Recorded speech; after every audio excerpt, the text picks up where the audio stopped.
Well, hello there, and welcome to Moving Forward with Young Voices. Happy to welcome Benjamin Ayanian back to the program.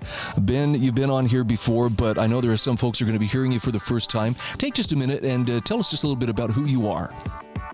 I'm a Young Voices contributor, obviously. I'm appearing on this show here, and I recently graduated from the University of Minnesota, studied business law, poli-sci, and philosophy, and so I've been doing a lot of freelance writing lately. Well, I'm looking at one of your articles published in spectator.org, and it's "The Urge to Legislate Lives Loudly Within Politicians." And since, most of the state legislatures just convened for the new year, and boy, they're going for it. What a timely article. Now, in particular, you talk about how when some notable event takes place, it's almost like they can't help themselves. Politicians, they have to legislate. Talk to me about why that may not be the best response to a given event. Yeah, so you hit the nail on the head. I said in my article, politicians love to make use of a crisis. Never let a good crisis go to waste, as the old verbiage goes. And so I don't think that is a great idea, because a lot of times when in the time of crises, there's a lot of, passion. There's a lot of emotions. There's a lot of demand for government action, and there's politicians racing to get something through to show, the American citizenry that they're doing something about, the ailments we are facing. And I don't think that that's the best way to go about creating new legislation. A lot of times legislation has unintended consequences. In the times of crises, it's easier for politicians to capitalize on those crises, to push forward legislation that might sound good, at least in the name of the bill, but actually would threaten our individual liberties and freedoms. And so even, James Madison, his whole political philosophy was about slowing down the government process. He thought that when impassioned, momentary majorities were making laws, they would not be using reason when governing, and we were more likely to end up with poor legislation. You mentioned the word emotion, and specifically, I think of any time there is a high-profile event involving shooting. And I know the impression is, well, look at this, it's going on, but statistically, your chances of dying in a mass shooting are still somewhere below winning the lottery. So, we tend to sometimes blow that out of proportion. But I sometimes wonder if politicians don't realize they've got this window of opportunity where emotions are going to be running high, people are going to be angry and upset and demanding something be done, and they have to move very quickly, or that window closes and rational thinking returns, and then people start to question, oh, wait a minute, you want to do what? And so that's what, in my opinion, that's why they push so hard, while the body is still warm, essentially.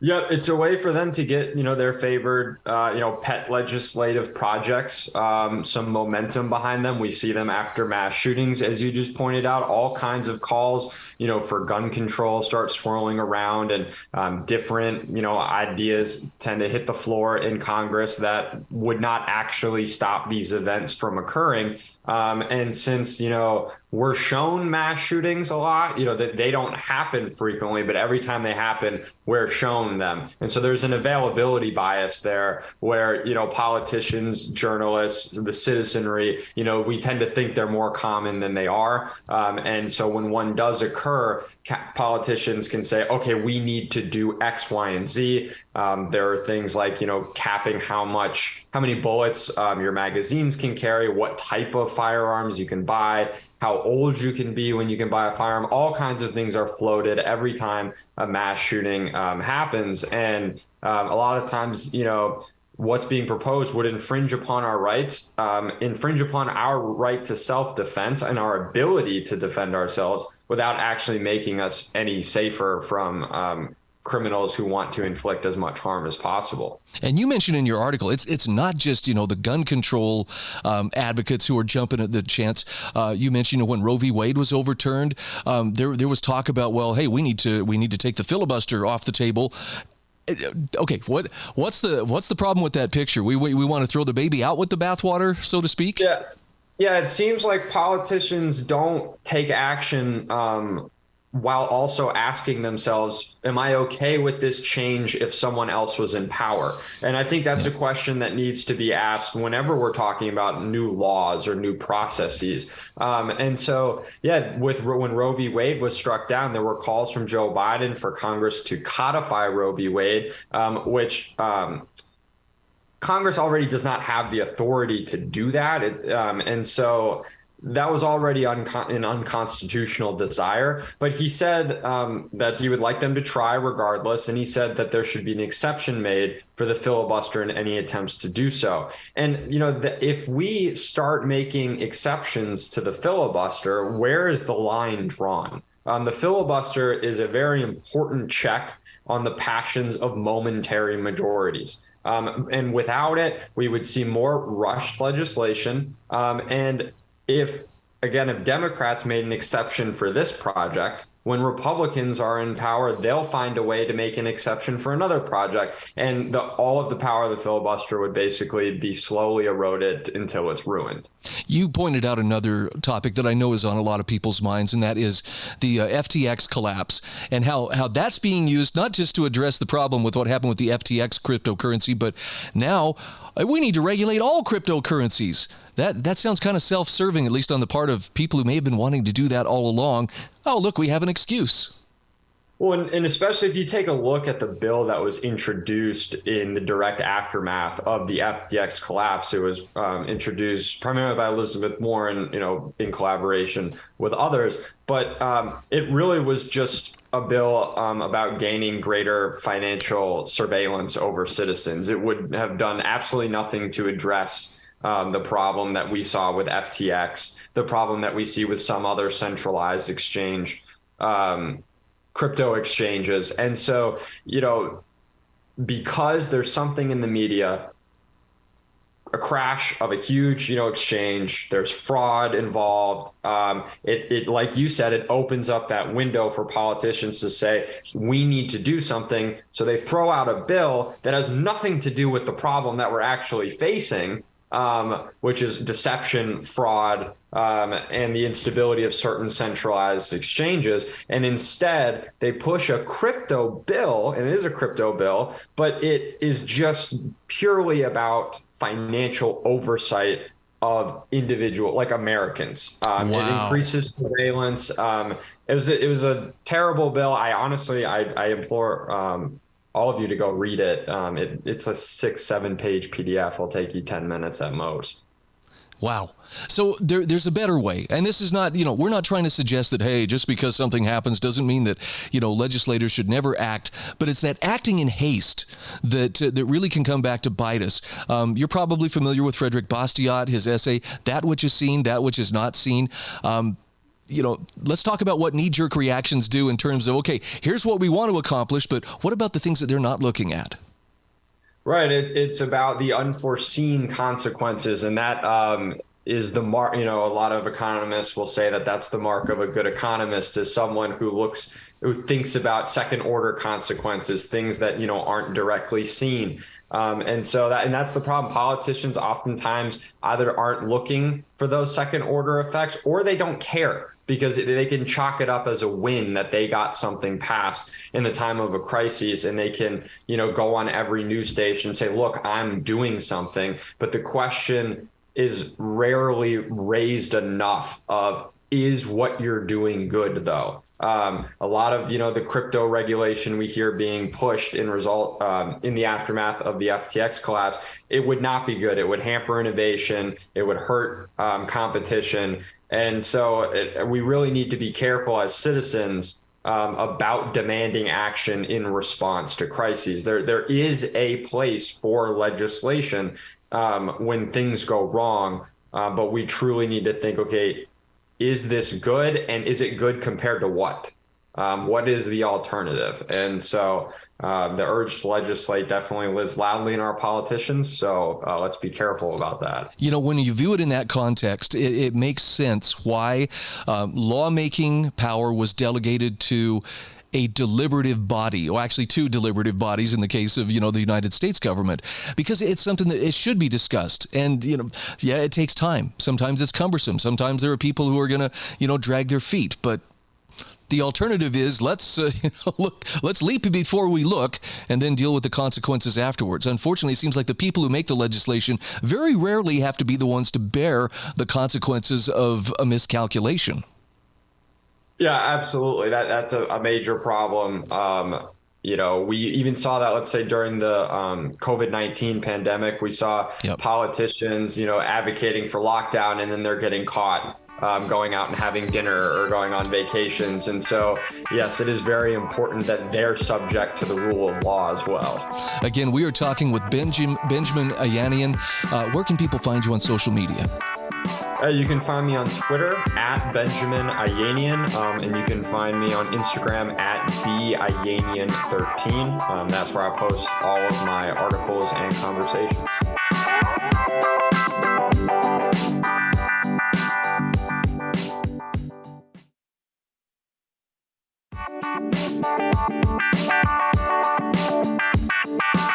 Welcome back. This is Moving Forward with Young Voices. And here's another familiar voice. Contributor David McGarry joins us. David, I'm sure a lot of folks will recognize your name. Some will recognize your voice. Some are hearing you for the first time. Let's learn just a little bit about who you are and what you do. Tell us about yourself. Thank you so much for having me back on the show.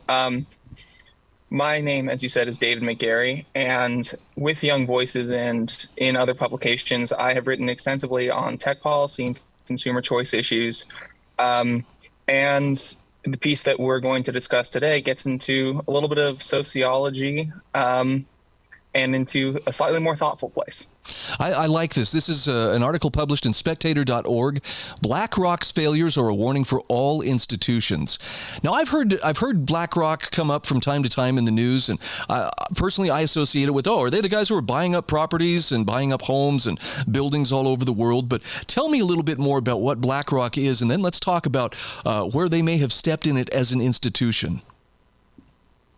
Blackrock is an investment firm, and an investment firm that has committed itself to ESG investing, which stands for environmental, social, and governance investing. And basically what this means is that the folks over at Blackrock will be taking funds, and instead of trying to simply turn the highest return possible, they will try to invest in opportunities that will further these other goals.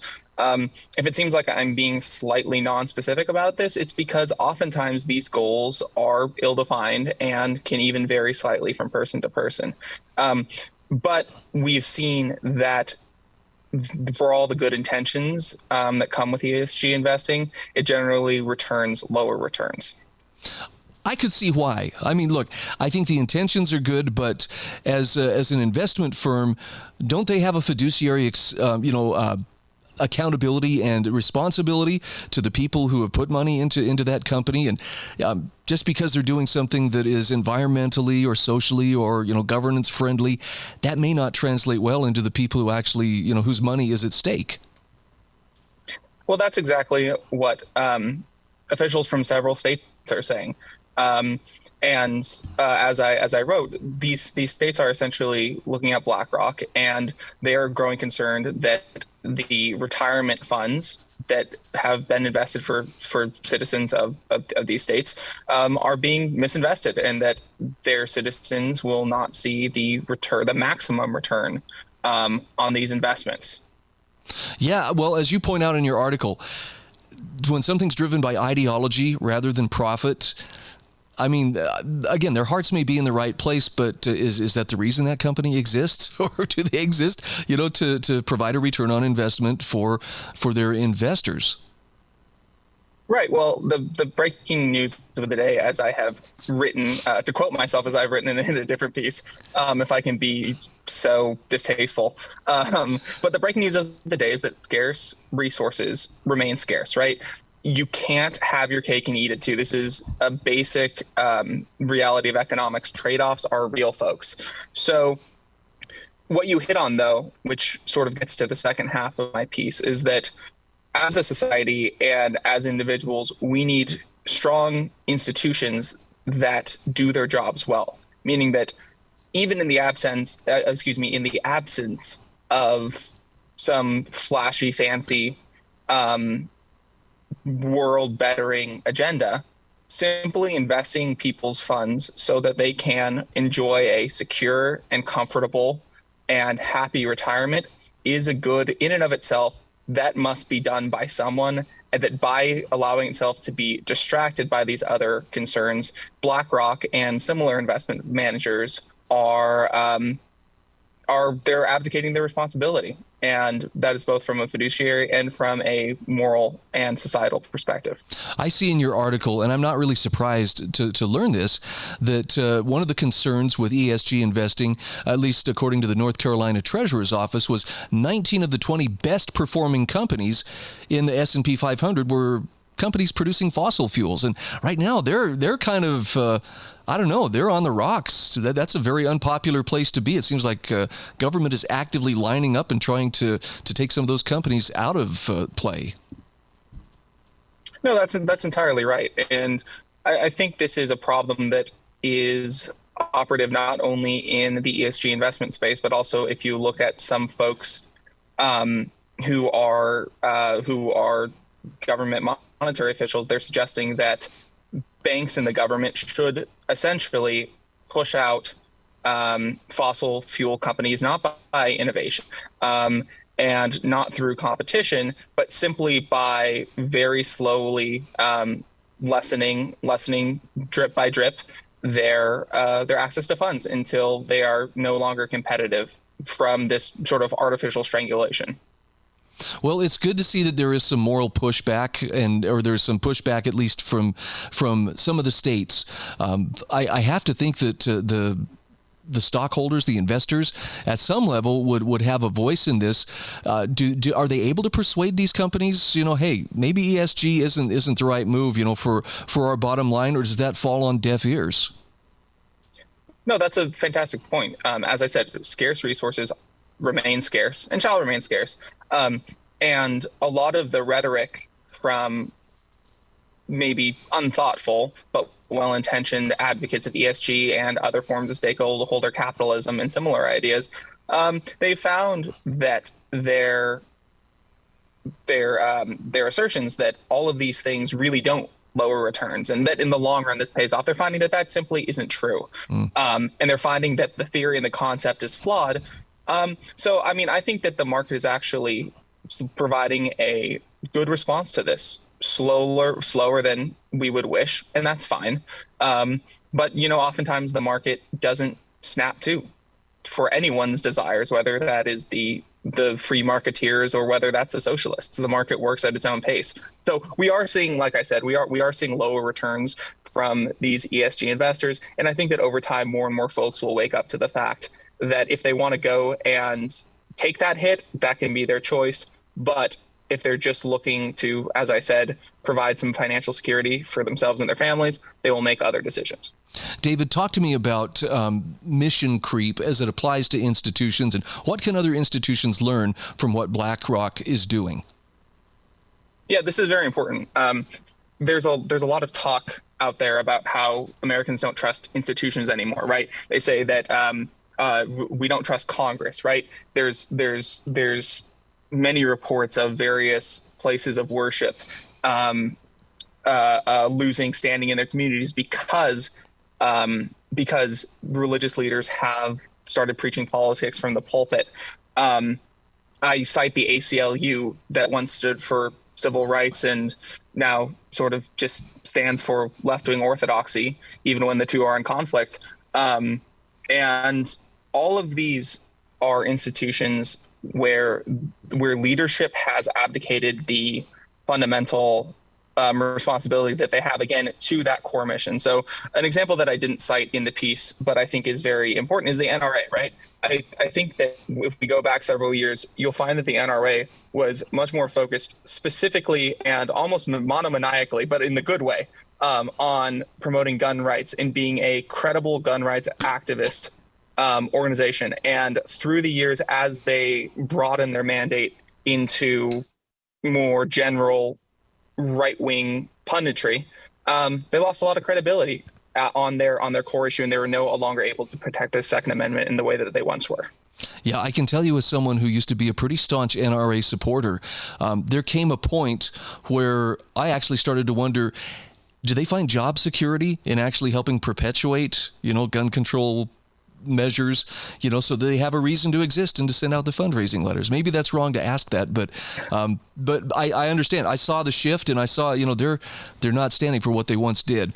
We're down to just a few seconds left here. Again, we're talking with David McGarry. David, where can people follow you on social media? Where's the best place to access your work? Find me at David B. McGarry on Twitter. You can also find my Young Voices contributor page.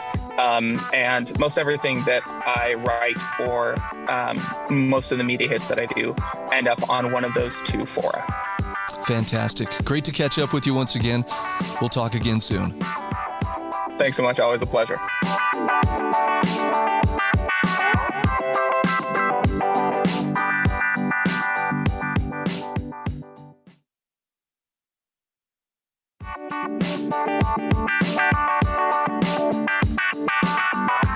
Welcome back to Moving Forward with Young Voices.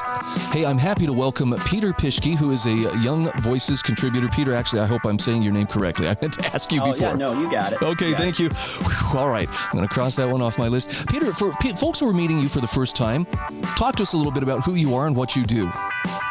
Yeah, my name is Peter Pischke. I am a journalist and reporter. I work with the wonderful libertarian journalism organization, Young Voices. My training is in health and disability journalism. I report regularly on the opioid crisis and its many facets, particularly from the standpoint of how it affects patients. And you can I write about all kinds of things. I'm a very eclectic reporter, so you can find my stuff all over the place, from talking about video games to talking about cancer patients. It's a fun mix there. Well, I'm looking at an article that you wrote for USA Today. The CDC has abandoned pain patients. Its new opioids guidelines are all for show.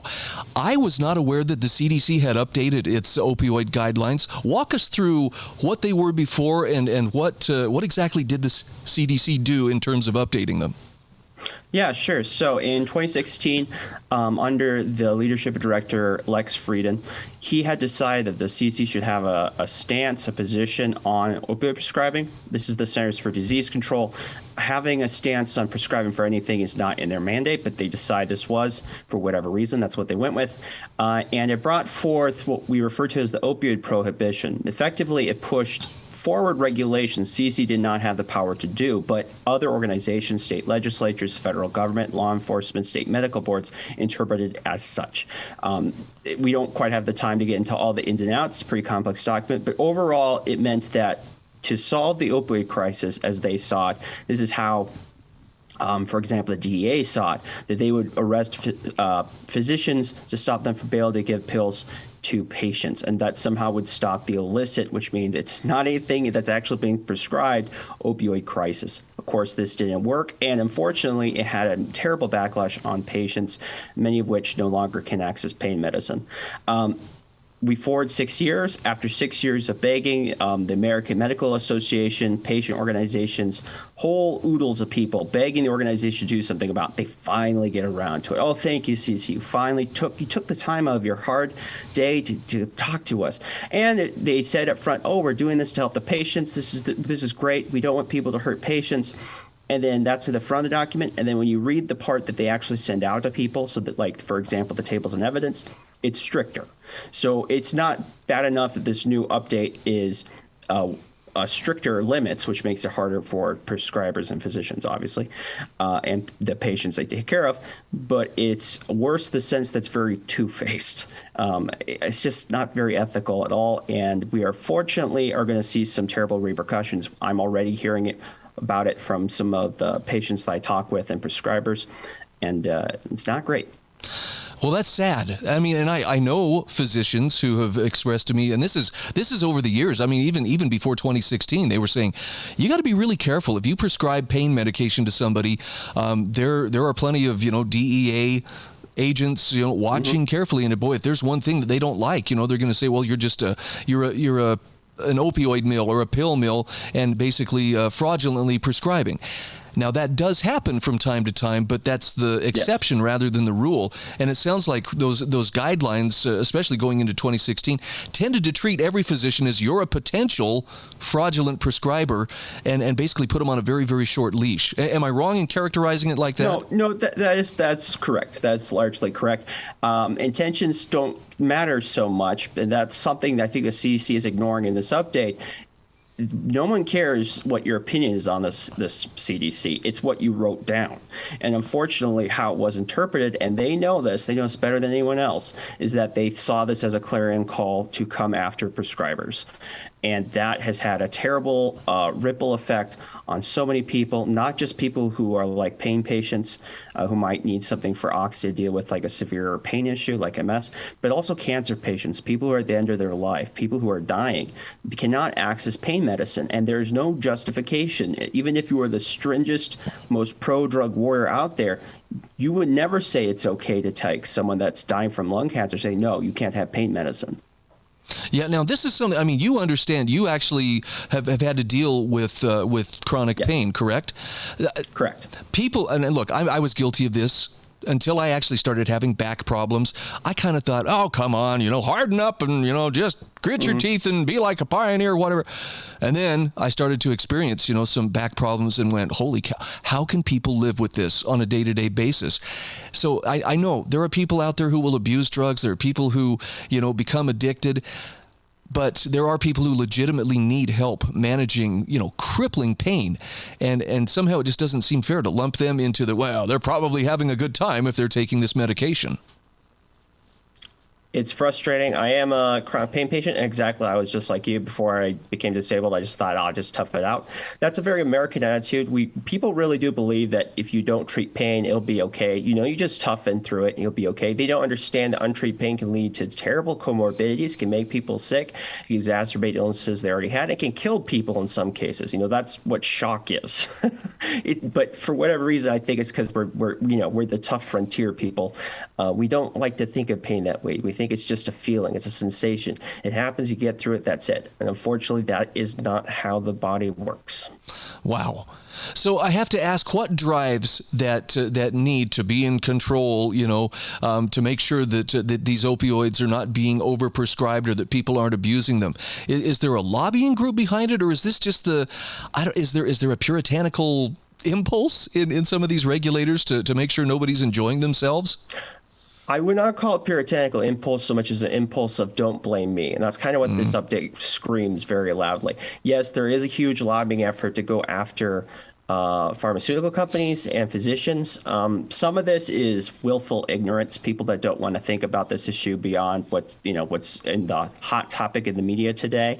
Some people in addiction medicine go after this. Law enforcement, of course, loves this because, like how they went after the mafia in the 90s. If you want to get ahead at a place like your local police force or at the DEA, you get a prescriber, you walk in front of the cameras, looks great.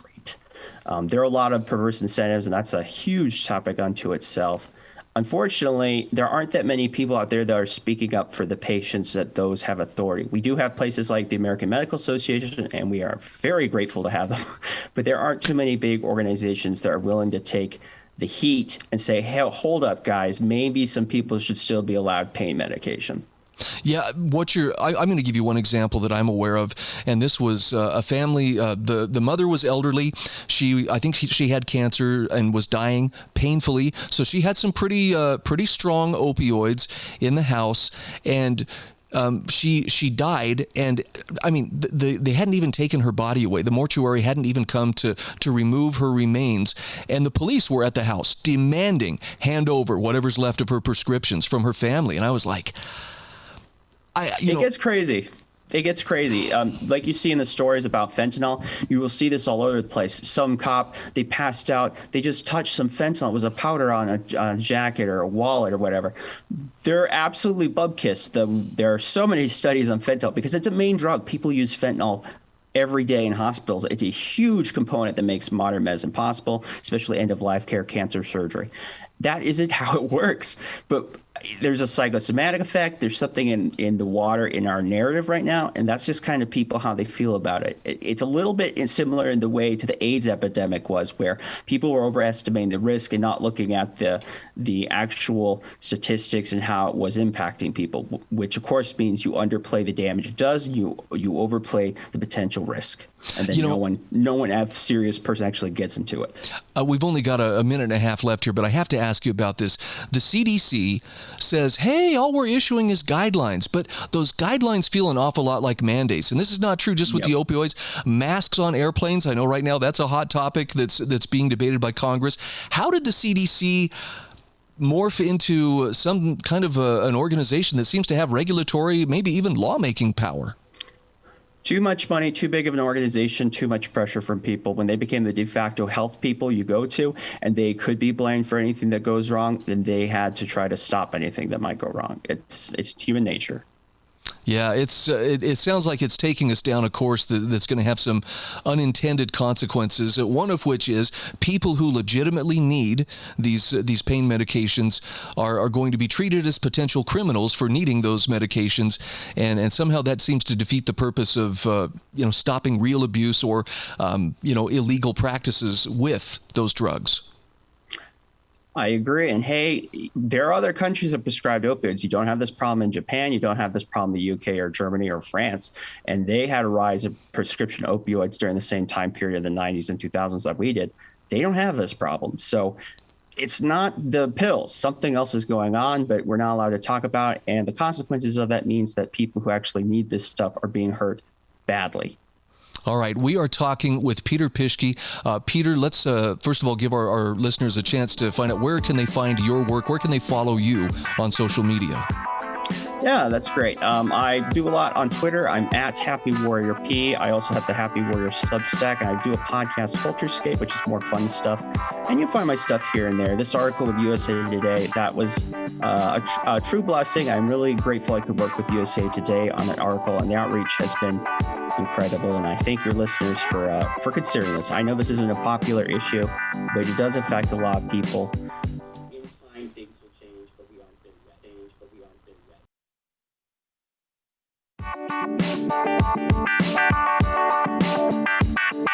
Welcome back. This is our fourth and final segment today of Moving Forward with Young Voices. I'm happy to welcome Caden Rosenbaum back to the program. He is a Young Voices contributor, also the Technology and Innovation Policy Analyst at Libertas Institute, which is based in Lehigh. And Caden, you're actually working out of New York City, but thanks for joining us again. It's good to catch up with you. Thanks for having me, Brian. It's always a pleasure to come on board. I've probably left off a few of the different hats you wear. Is there anything more you'd like to tell us about who you are and what you do? So I work for Libertas. I am their Tech and Innovation Policy Analyst, but I'm also a Young Voices contributor, speaker, and writer, and amateur photography person here in New York. And I like to make music and things and take pictures in my free time. But besides that, I really try to focus on tech and innovation. That's where my skill set is probably most valuable, I'd say. Sounds like New York would be a really rich environment for exercising some of those talents. Oh, yeah, absolutely. You just get here, you feel more creative. People don't really care about politics like they did in DC, where I used to live, and they all kind of care about what they're up to, right? They're making some art, or they're taking pictures, or making music on the streets or something, and I just love it. I think it's fantastic. I'm looking at an article that you co-wrote with an intern, Sebastian Anastasi. Yeah, Sebastian is great. Yeah, about Linda Kahn's Federal Trade Commission war on gaming. And I'm going to admit I'm not a gamer, but my kids are pretty serious about this kind of stuff. I had no idea that the FTC was taking such an interest in virtual reality and gaming, among other things. Talk to me a little bit about what got the FTC taking a good hard look at gaming in the first place. Well, so I think gaming is really more of a bystander here, and what is an overall push by the FTC to look at big tech companies and try to really cut them down to size is the better way of saying it. And it all kind of goes back to what Lina Kahn has been saying this entire time. Chair Kahn, before she was Chair Kahn, wrote a law review article, and it was called Amazon's Antitrust Paradox. And it laid out that big tech companies like Amazon had a risk of predatory copying, of other harms that weren't necessarily going to fit into the consumer welfare standard. But in the future, we could say, if we were not economists, in the future, we could say Amazon is probably going to monopolize this market. Now, the problem with that is that it's a newer version of an old antitrust philosophy called the Brandeisian movement. And that was back in the days before we trusted economists to help us with court decisions. And it was really put in the back burner to what is now the consumer welfare standard, which in the last year or so was overturned. That was the correct way to do it, was to look at economists and say, hey, can you forecast this being a monopoly in the future? If not, if this is good for consumers, they're not presenting a present harm to consumers right now. I mean, think about Walmart, for example, lower prices, better value. If Walmart's not hurting consumers, they're giving them better value for lower prices, they're not a monopoly, or at least they're not perpetrating consumer harms. But what Lina Kahn is recreating is the Brandeisian movement, and others have called it the neo-Brandeisian movement, right? This newer movement to go after companies, A, because they're big, but B, because we can imagine some harm. And so Meta, which is a virtual reality company, a social media company, a lot of different hats are worn by Meta, but Meta is one of the leading targets of the neo-Brandeisians. And what Meta has done with VR is introduce a headset that really makes it it makes it accessible at a consumer price point, right? So for people like me, I have a VR headset now because it was affordable, and it used to be like $1,000. Now it's down to like $300. But what they've also done is started to create apps within those headsets. And think about virtual reality in general. It's a whole other world. It's a world encapsulated in these headsets.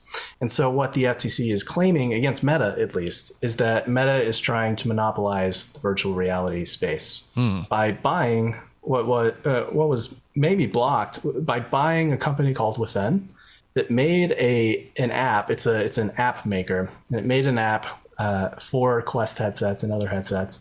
And they decided to buy the studio so that they can make more apps, and more like exercise apps. And so the FTC is claiming that doing so is a future harm. We can perceive that buying this company would monopolize the virtual reality space.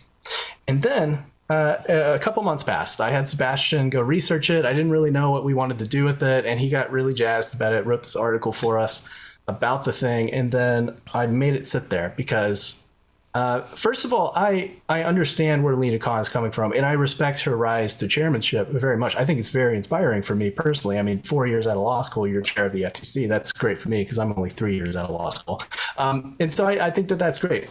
But at the same time, what he was saying was, it was resonating, right? He was saying, this isn't an economic theory, this is a legal argument. And so a couple months passed, and Microsoft announced that they were going to buy Activision. Activision is a gaming company, Activision Blizzard. And so this would have been the next step from Xbox to be making its own games as well. And about a month ago, the FTC announced, nope, we're going to try to get that blocked as well. And that was when the headline just immediately popped in my head. The FTC's war on gaming, right? It's the bystander of what is becoming a push against tech companies to stop them from acquiring companies. And that's harmful for startups. I mean, first of all, that want to have a buyout at the end of their term, right? They have this product and they work really hard to have that bought so that they can move on to the next product, and the company can take it from there and make it big. But it's also harmful just for mergers and acquisitions, things that grow the economy. Think about Quest, for example. The Quest headset is not worse, but it's cheaper. And I wrote an article way in the past about Ring doorbell being acquired by Amazon. It's not worse, it's cheaper, and it's better, right? These kinds of acquisitions that take technologies and put them in the consumer market are good for our economy in general. And the FTC's latest push is to stop all of that activity and assume that only little companies can make good things or grow good things. Wow.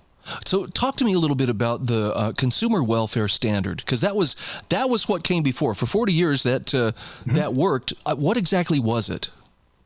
So the consumer welfare standard was very simple. If you look at an acquisition or a proposed merger, right, and every merger that's above a certain threshold, I forget what it is, but every merger goes before the FTC, and they say, FTC, we would like to merge. Do you have any qualms? And the FTC would go through the consumer welfare standard. And if there were no issues, because the consumer welfare standard was not violated, then it would be allowed to go through. And so the consumer welfare standard really is just to look at the merger and to say, is there a potential risk that consumers will be harmed? So say there's two railroads in the country and they want to merge. I mean, the potential risk that consumers are going to be harmed is that there's zero competition. That's not great. But it's not there's not like a bright line test. It's very, subjective to a lot of factors. And so obviously there's a lot of factors that go in the consumer welfare standard, but, just the basic idea is, will consumers be harmed? Is this proposed to, raise prices and jack down quantity or something like that would harm consumers? And if not, the merger is not invalid. It should go through, right? And then after that, if someone wants to challenge the merger or challenge the activity, it also, through the court system, goes through the consumer welfare standard. And they say, on the whole, are consumers harmed or are they not? And that's been the standard for like 40 years now, since this 1983 FTC guidance statement that my former boss, Baron Zoka, was always quoting when I was an intern for him. And it's been the guiding standard for the FTC. And guiding standards for agencies like the FTC that have the power of enforcement are very important, because it signals to the market something that's very certain, right? This is what we're going to do if you do XYZ activity. I've said this before, but guidance standards incentivize conduct. And so that was a very certain thing for the market. And now that it's been rescinded by the new Lina Kahn's FTC, that creates a lot of uncertainty, because there has to be a guiding principle that's grounded in consumer protection for the FTC. And if it's not the consumer welfare standard, I'm not sure what else they have in mind, right? Other than just subjective, we're going to sue you and figure it out. And that's really costly in legal costs and in court administrative fees. Caden, does it come down to, is this a direction the FTC was drifting for some time before Lina Kahn became the chairwoman? Or is this more of a product of she's just taking a more aggressive stance? Her mentor and former boss, Commissioner Chopra, actually was a big factor in this, right? He recently stepped down, but he was pushing this as well. And I think that, though, the real trigger point was when she became chair, right? When she became chair and they took a vote on it because they had a 3-2 majority in favor of it.